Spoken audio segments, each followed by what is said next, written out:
What if I told you your window isn't just glass, that at midnight it becomes a doorway to a world no human should ever see? Some people fear what's outside their window, but what if the real danger was already staring back at you from the other side? They say curiosity kills, but what happens when curiosity opens a window? A window that doesn't show your street, your garden, or the night sky, but something far worse. Tonight's story isn't about ghosts. It's about something older, something waiting, something watching, through the midnight glass. The house was old, but its windows gleamed as though they were polished every night. Elias had moved in only a week ago, drawn to the property by its eerie charm and suspiciously low price. During the day, the windows revealed nothing unusual, just the overgrown garden and the road beyond. But at night, when the clock struck midnight, one particular window in the upstairs hallway changed. The first time he saw it, Elias thought he was dreaming. Instead of the garden, the glass reflected a landscape he had never seen before. Blackened trees with twisted branches stood in rows beneath a starless sky.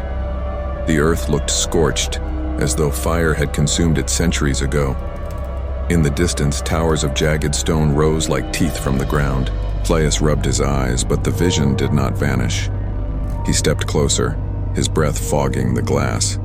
His reflection was gone, replaced entirely by that alien wasteland. A coldness seeped from the window, chilling his fingertips. He staggered back, heart pounding. Midnight struck again the next night, and the window changed once more. This time Elias stayed longer, staring. Shadows moved among the trees, long, thin figures gliding without sound. They seemed to drift, yet with purpose, weaving between the trunks like smoke. He could not see their faces, only their silhouettes stretching unnaturally. He wanted to run, but curiosity anchored his feet. Something about the scene drew him, as if it demanded witness. He whispered to himself, "This isn't real. It can't be real." The figures stopped. All at once they turned their heads toward him. Elias gasped and stumbled backward. He felt as though their gaze pierced through the glass and into his bones. The air thickened with dread, pressing on his chest. He slammed the hallway light on, and the vision snapped back to normal. The garden returned, ordinary and dull. Yet he could not shake the memory of those shadowed figures. Sleep eluded him that night. He dreamt of hands brushing the glass from the other side. By the third night, Elias told himself he would not look. He shut the hallway door and stayed in bed, but as midnight arrived, a faint humming filled the air. It came from the direction of the hallway. His skin prickled as the sound grew louder. Against his better judgment, he left his bed. The hallway stretched before him, drenched in pale moonlight. The window glowed faintly like it was alive. He swallowed hard and stepped closer. The other world had returned, more vivid than before. The sky bled red streaks across the horizon. The shadow figures were nearer now, huddled together as though waiting. Elias pressed a trembling hand to the glass. Frost spread beneath his palm, curling outward like veins. The figures twitched. Slowly, one separated from the rest. It drifted toward the window, unhurried but unstoppable. Elias could not move. His breath hitched as the figure came into view. Its outline rippled like smoke, but its eyes glowed pale and empty. It raised a long, skeletal arm. The hand pressed against the other side of the glass. Elias's heart nearly stopped when the frost aligned with its touch. They were mirroring each other, palm to palm through the barrier. A sharp crack echoed as the glass trembled. Elias snatched his hand away, stumbling backward. The shadow remained, its hand pressed firmly against the pane. The humming grew into a low moan that rattled the air. Elias shouted, "Stay away!" Though his voice broke, the figure tilted its head, curious, almost human. More shapes stirred in the distance, gliding closer. Elias flipped the hallway light on again. The vision shattered. His garden returned, the window ordinary once more. He collapsed against the wall, chest heaving. Sweat slicked his forehead, though the air was freezing. He whispered to himself, "I'm losing my mind." But deep down, he knew the window was real. Something waited behind it. The following day, Elias researched the house's history. He found only fragments, rumors of disappearances, whispers of the cursed glass. No one stayed long in the house before leaving abruptly. Neighbors avoided talking about it altogether. At sunset, his dread returned. He tried covering the window with a blanket. At midnight, the blanket shifted and fell without a sound. The window pulsed faintly in the dark. Elias forced himself closer, though his body trembled. The landscape beyond had changed again. Now the black forest stretched endlessly, and the ground cracked with glowing veins of red light. The shadow figures were closer, their shapes more solid. Their faces flickered, forming hollow mouths that opened and closed silently. Elias could almost hear them whisper, though the sound was inside his skull. "Come closer," the voice seemed to say. His knees weakened as he leaned toward the glass. The lead figure pressed both hands against the window.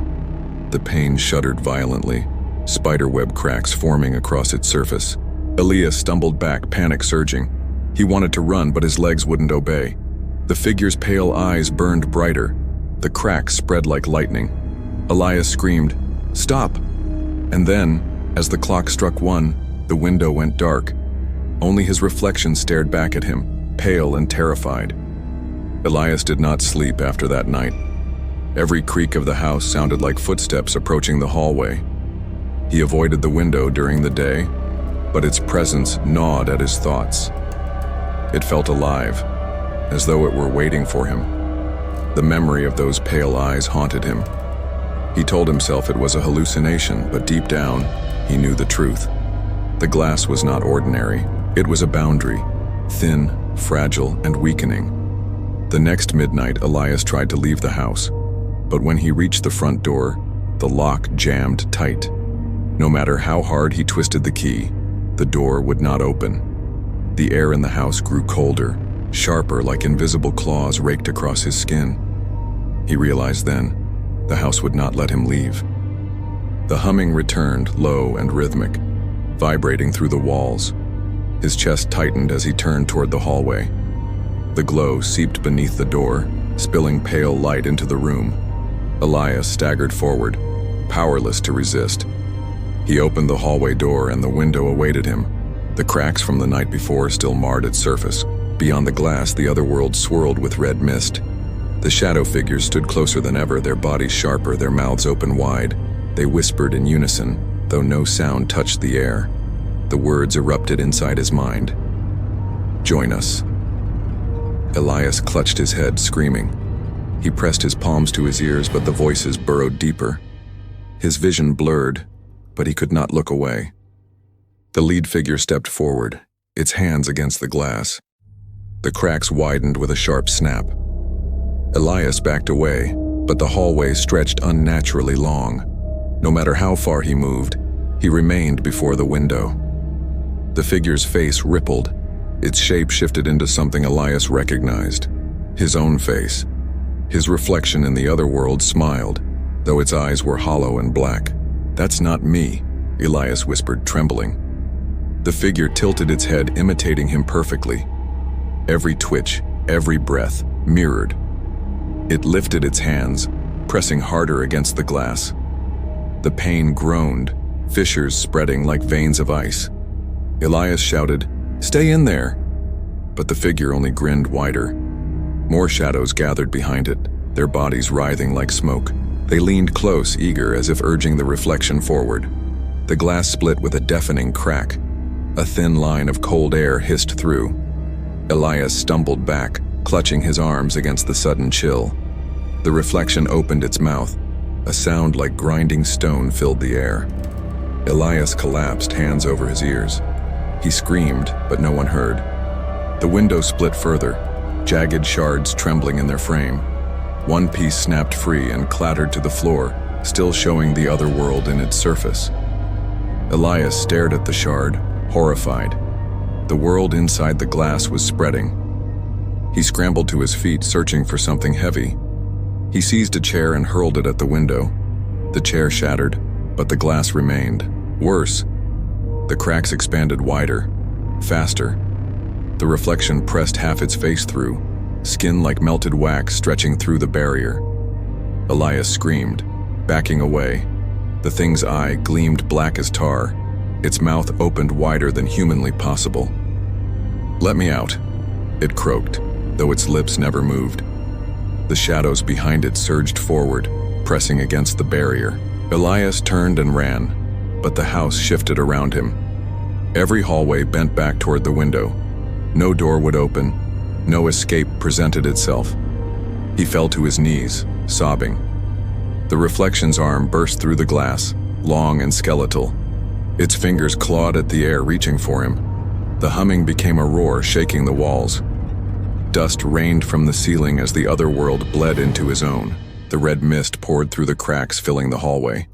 Elias coughed, lungs burning with every breath.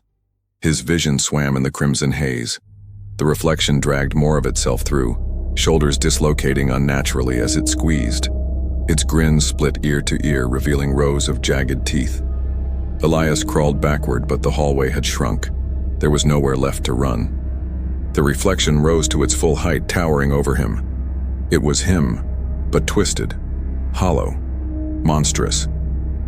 "You belong here," it whispered in his mind. Elias shut his eyes, shaking his head violently. "No, you're not me," he screamed. The creature leaned down, its cold breath brushing his cheek. The shadows behind it howled soundlessly, their mouths stretching wider. The window shattered completely, shards exploding outward. For a moment, both worlds existed together, the house and the wasteland overlapping. Elias saw the forest of black trees stretch into his hallway. The floor beneath him cracked, glowing red from beneath. The reflection grabbed his wrist, ice cold and unbreakable. Elias screamed, thrashing, but the grip tightened. The shadows surged, pulling him toward the wasteland. His last sight of his own world was the shattered window frame. And then, with a final snap, Elias was gone, swallowed into the other side. And that was the story of the window that shows another world. Elias thought he was safe, but some windows aren't meant to look through. Now the real question is, was he taken into their world? Or has his reflection already crossed into ours? If you're brave enough, close your curtains tonight, because sometimes what's on the other side of the glass is already watching you. This is Nightmare, and if you want to hear more terrifying stories like this, make sure you subscribe, because the next horror is already waiting.